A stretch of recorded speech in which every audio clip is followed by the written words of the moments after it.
Okay, so today I'm assessing my patient, Melinda. I have gathered my appropriate equipment, I've provided privacy, I've obtained proper lighting, and I performed my hand hygiene. The first thing I want to do is observe her general appearance and make sure she doesn't have any body deformities, any lumps or masses that I can see and just observe for, which I don't see any. I also want to check her mobility and observe her gait and range of motion, which I could have done as she walked into the exam room and sat down. Make sure she doesn't have any tremors or spasms or involuntary muscle movements, things like that, which she doesn't. I would check her personal hygiene. Her clothing is appropriate for the season. She's clean and neat. She's not disheveled, anything like that. I would also want to make sure and assess her skin color throughout the assessment, which I could do as I'm just moving down and assessing the different body systems. I want to make sure and check her skin as I'm doing that. But right now I'm just going to check her hands. So I'm going to note the color of her hands. They're nice and pink. I could check her nail beds and her capillary refill, which should be less than 3 seconds. There's no clubbing of the fingers or cyanosis or anything like that, which is good. Then I'd want to observe her posture and position. She's got good posture. She's not slumped over. I don't notice any muscle weakness. And then I'd also want to observe her affect, her mood, speech, and hearing. They're all appropriate. I want to make sure she's oriented and has proper eye contact, and check her level of consciousness. She's awake, she's alert, she knows where she's at, she knows the time and who she is, so she's oriented to person, place, time, and situation. And then also as she's sitting here, I could check and observe her nutritional status as well. She's not underweight or overweight or anything like that. So then I'm going to go ahead and move on to her head and her face. I'm just going to inspect and palpate her scalp and her hair. I'm going to kind of just feel around, make sure there aren't any abnormalities in her cranium. I don't feel any lumps or nodules, so that's good. I then want to check her facial symmetry, and what I like to do in the hospital is have the patient smile really big. So her smile is symmetrical, she doesn't have any facial weakness. You could also tell them to puff out their cheeks, like that, or raise their eyebrows really high. Yeah, so her face is symmetrical. And then I'm going to palpate her temporal arteries on the side here.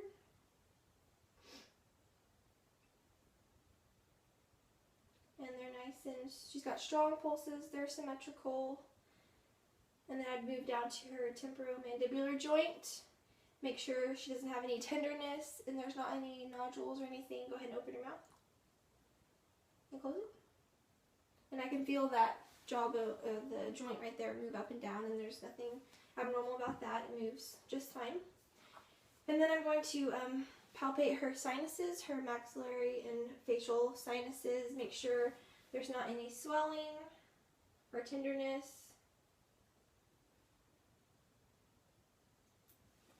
And she's all good there. So next I'm going to move on to her eyes, and I'm going to start with vision tests, so actually checking her vision. The first thing I'm going to do is the corneal light reflex, which I just shine a light. You don't want to stand directly in front and shine the light directly in your eyes. You kind of want to do it at an angle. So just have her look straight ahead. Straight ahead. I'm just going to shine a light. I'm going to do it about 30 centimeters away. And you're looking to see where that light reflects off of the cornea. And it should be the same on both sides. So I'm going to note where it is on this side, and then I'm going to move to the other side and check it as well. And it should be the same on both sides, which it is. So then, after I've done that, I'm going to test her 6 cardinal positions of gaze, and just have her follow my finger without moving her head or her neck, just her eyes should be. So I'm going to stand in front of the patient and go ahead and just follow my finger. And as she moves her eyes, I want to make sure her eyes aren't shaking, and she can just follow my finger, which is what she can, which is good. So after I've done that, you could perform the cover test. Usually for this test you'd want to use like an opaque card or something, but I'm just going to have her use her hand. So whenever you do this, this is going to detect any deviations in the alignment of the eyes. So you want to stand in front of the patient and have them look directly at your nose and cover up one eye. So go ahead and just cover up one eye for me with your hand. Yes. Kind of do it out like this. There you go. And all I'm looking at is, I want to make sure this eye just stays straight ahead. And while I'm looking at the eye that's not covered, I want to look at the other eye and make sure I don't see any drooping or deviation, so then when I move her hand away, it should stay looking forward, and I want to test both eyes. So this eye is still looking forward, and then the eye that's covered, there's no drooping or deviations or anything like that. She just stays looking straight ahead. So now that I've done my vision test, I'm going to actually inspect the eyes. So I'm looking at the external structures first. I don't see any weeping or redness of the eyes. There's no swelling of the eyes. Then I'm going to go ahead and look at her conjunctiva. I'm just going to kind of pull down her bottom lids here with my thumbs, have her look up. And her conjunctiva is moist and glossy, which is as it should be. The sclera, they're white. There's no cloudiness in her corneas. Her irises are nice and round and flat, so her everything's normal about her eyes. And then you want to look at her pupil size, which they aren't, I don't see that they're dilated, they're appropriate for the lighting in this room. And then you want to test her pupils, make sure that they're equal, round, and reactive to light, and that they accommodate each other. So go ahead and look straight ahead, or look at me. I'm just going to shine a light in her eyes. And they are equal and reactive to light, and they accommodate one another, which is good. And then if I wanted to use a Snellen chart to test her visual acuity, I would have her stand in front of the Snellen chart and read through the chart the smallest line of letters possible while covering up one eye. And you would test both eyes that way, and that's just how you could test their visual acuity, and then you would grade their visual acuity after they read through the line of letters. So now that I've done her eyes, I could also look at the inner structures of the eyes using the ophthalmoscope, which you are going to shine in their eyes. Go ahead and look forward. You don't want to shine it directly in their eyes because it's really bright light. So you kind of want to come at it from an angle like we did with the corneal light reflex. So you're going to look and kind of start far away, and then just gradually get closer to your patient, and you're going to get really, really close. And that's kind of how you can look at the inner parts of the eye. So you want to look for any abnormalities. I don't see any excessive cloudiness or anything like that. The inner parts of the eye looks normal, the blood vessels are normal, and you want to check both sides. So I'm going to go over here and check this one, and again you want to start far away and kind of get closer. You're going to get as close as you can so you can look inside. And everything looks good. So now that we've done the eyes, we can move on to the ears. As always, we're just going to start by examining the outer parts of the ear. I don't see any drainage coming out of her ears. The pinna looks fine. There's no redness or nodules or anything like that. So then you can use the otoscope to look at the inner part of the ear and the ear canal. For adults, you want to pull the pinna up and back. So I'm going to go ahead and look inside her ear canal and make sure that she doesn't have any foreign bodies. And there's no drainage in there, and her tympanic membrane is nice and clear and glossy, and it's a nice gray color. There's no rupture or fluid in there. And you want to check both sides.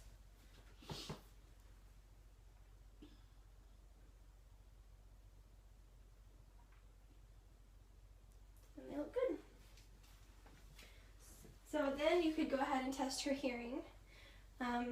You could use a tuning fork, but since I don't have one, I could do the whisper test. And I'm just going to whisper. I'm going to check both ears. I'm going to whisper a word and just have her repeat it back to me. And make sure you cover up her other ear just so she doesn't have any background noise that's disrupting the test. So I'm going to go ahead and whisper a word. Car. And have you repeat it? Car. Car. Good. And another word.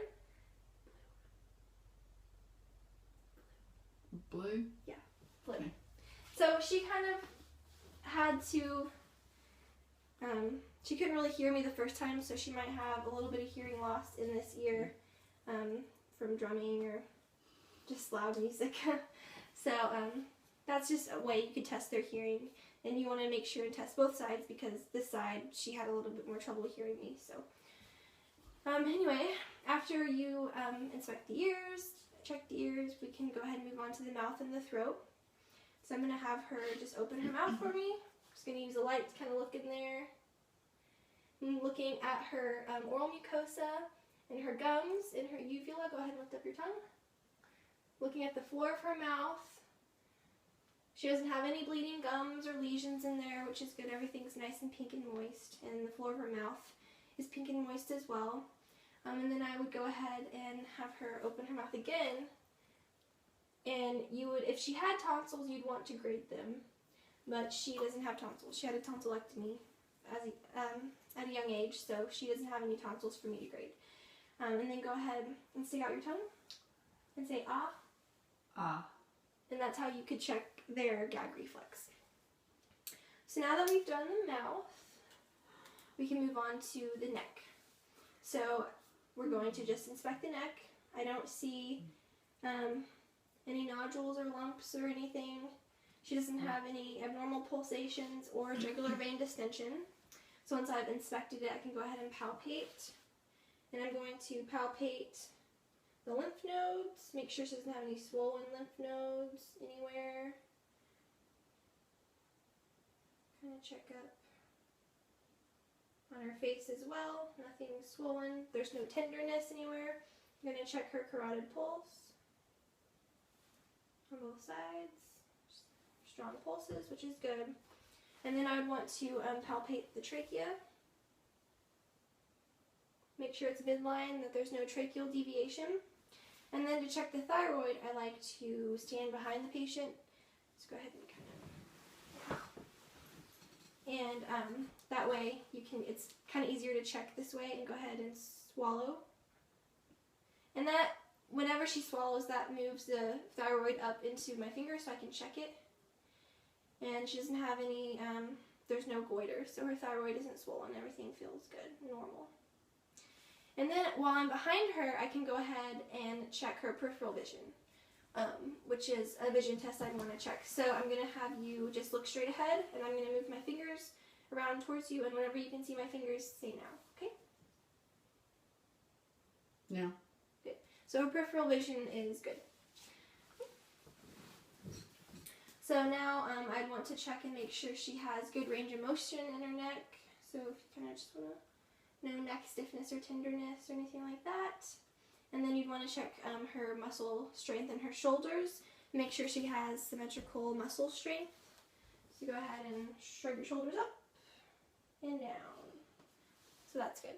She has equal muscle strength on both sides. So now that we've done the head and the face, the eyes, the ears, the mouth and throat, and the neck, we can go on and inspect the chest. I'm looking at the configuration of the thoracic cage.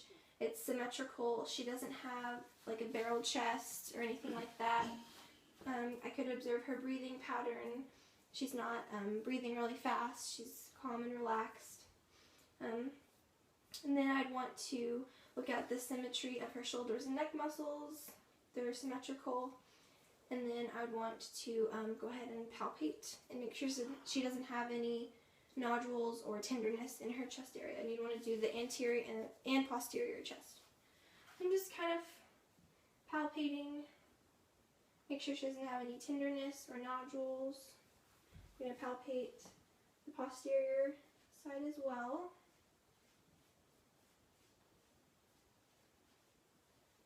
and I don't feel anything out of the ordinary.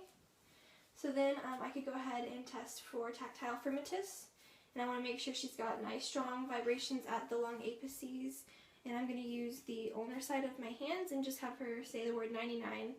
That way I can feel those strong vibrations. And I'm going to do both sides so I can kind of note any differences in the sides. So go ahead and say 99. 99. 99. 99. Okay. 99. Okay.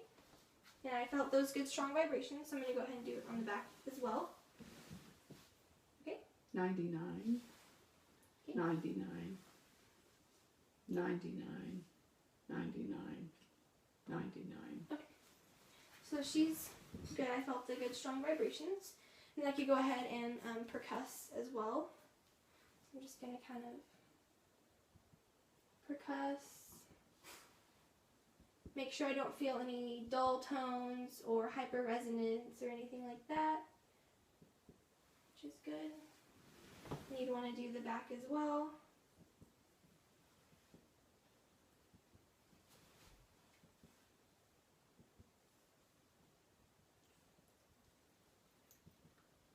And percussion feels good on my fingers. So then you could go ahead and auscultate the lungs. So I'm going to be listening for any abnormal, adventitious breath sounds. I want to make sure she doesn't have any wheezing or crackles or bronchi. I want some nice clear breath sounds. Let's go ahead and take a nice deep breath.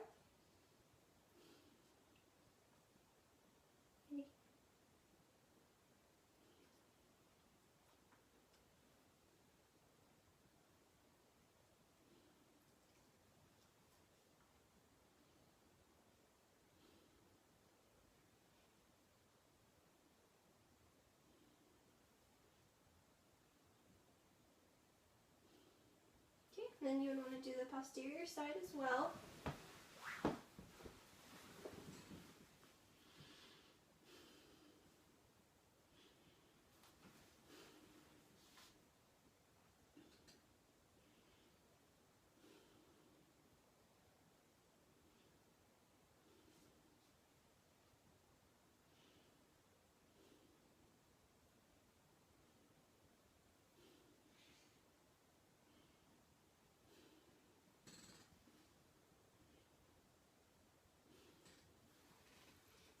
And she has clear lung sounds. I didn't hear any adventitious breath sounds, which is good. So then after we've auscultated the lungs, I can go ahead and listen to her heart sounds. I'm going to be listening at the 4 main heart valve areas. So we want to listen at the aortic valve, the pulmonic valve, the tricuspid valve, and the mitral valve. And when you're at the mitral valves, that's where you would count the apical pulse for a full minute to get their apical pulse.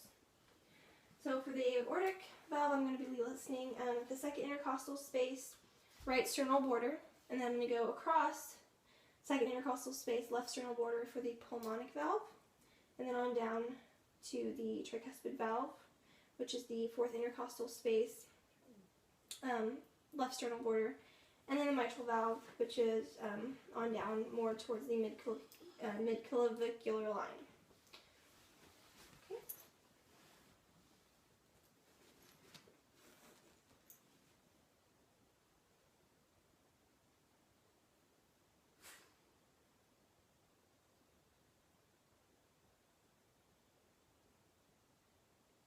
Okay, go ahead and sit straight up for me.